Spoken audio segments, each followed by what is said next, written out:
guys, I'm back in my happy place, which is going to be cooking today. I have a New York strip steak. I have colossal shrimp and some fresh green beans with a little bit of salt, smoked meat for flavor. Here I am heating a very heavy skillet. I know you're tired of me saying it, but this was my mother's skillet.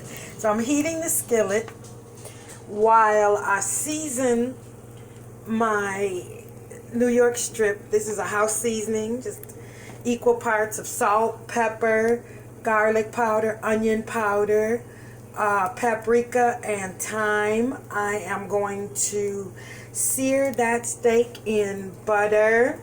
So again, the skillet is actually getting hot, ready for New York strip, and I'm going to get that seasoned and get it in the skillet so you guys can take a look. So I've got that steak searing.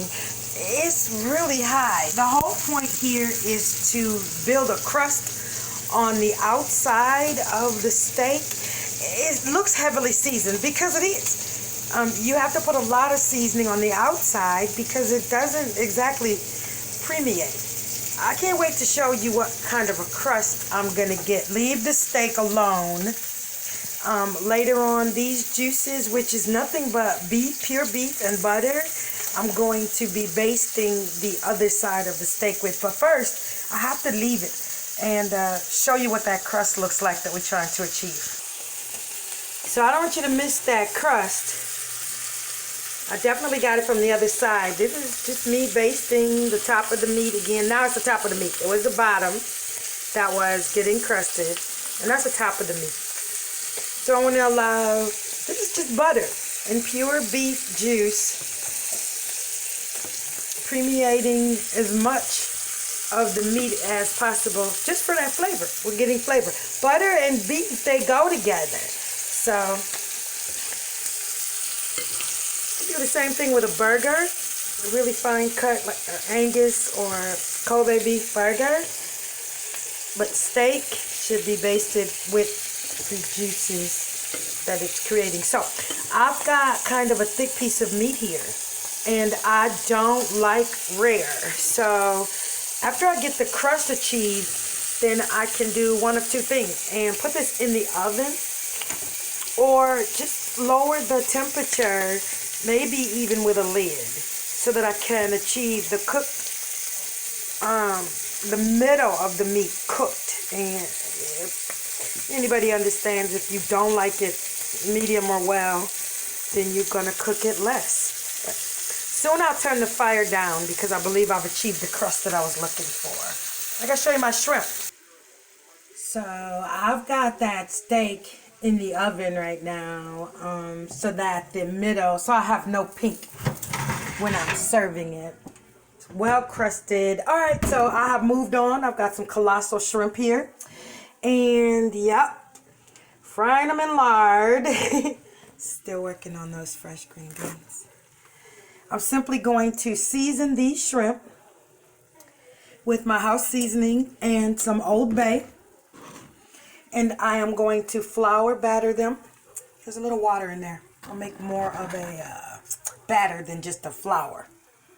And I'm going to fry those up. They're going to go with the steak. We got surf and turf on board today with some fresh green beans made with, I don't eat the meat, but it is certainly there to flavor those green beans, which can be dull. Let me turn this fire up to ensure that my crust sticks. That's what you want to do. Make sure that your fire is completely scorching hot because you want that batter to stick on those shrimp. I don't know. It is Thursday. What time is it? 5:30, and I'm making dinner, and I've got the oven on for cookies as well. We'll see if they get done. I'm going to show you these shrimp when I get them battered and in the skillet. All right. So I've got my batter seasoned here. And this is just for ease. It was a container that I had available, and I don't need it in a special container. It's just for the ease. I did season it with my house season, a little bit of Obey, and this is me getting the shrimp into the oil that is very well heated. You can shake off the excess because otherwise you really make a mess in your skillet. This is almost perfectly the consistency that you want that batter. It's nothing but water, flour, and season. And you season it to your taste. I use Obey because this is seafood. Now, shrimp cook very quickly, so by the time I get 4 of them in or so, it's going to be time for me to flip. And once I learned how to not overcook the shrimp, it's very important to me to make sure that that's the way they get cooked. Not overcooked. I'm sure I'm telling you when I turn them over. Kind of wish I had butterflied them at this point. However, they are coming along just fine. I'm going to check the steak shortly. I don't want it overcooked or dry. I still have a few more shrimp to cook. So we got surf and turf fresh green beans today. So when people say surf and turf, you think, you know, you got a long process here, but I don't think I've been at the stove for more than, I don't know, 30 minutes hands-on max time. So I am almost done frying up shrimp. The steak is as good as I needed to get. And this is not me being gross. This is me saying touch your meat. When it's really, really soft, it's rare. But when you start to feel it thicker, heavier, tougher, tighter, it's more of a well or medium. You can tell.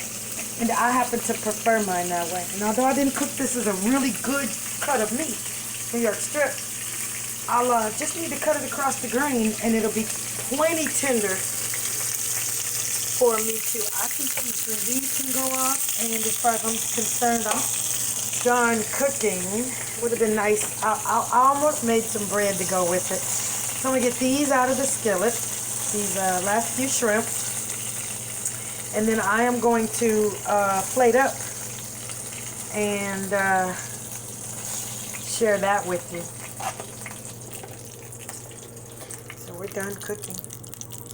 Can't have been in the kitchen for less than 30 minutes. I'm making some cookies tonight too, so I think, unless I get too full. All right.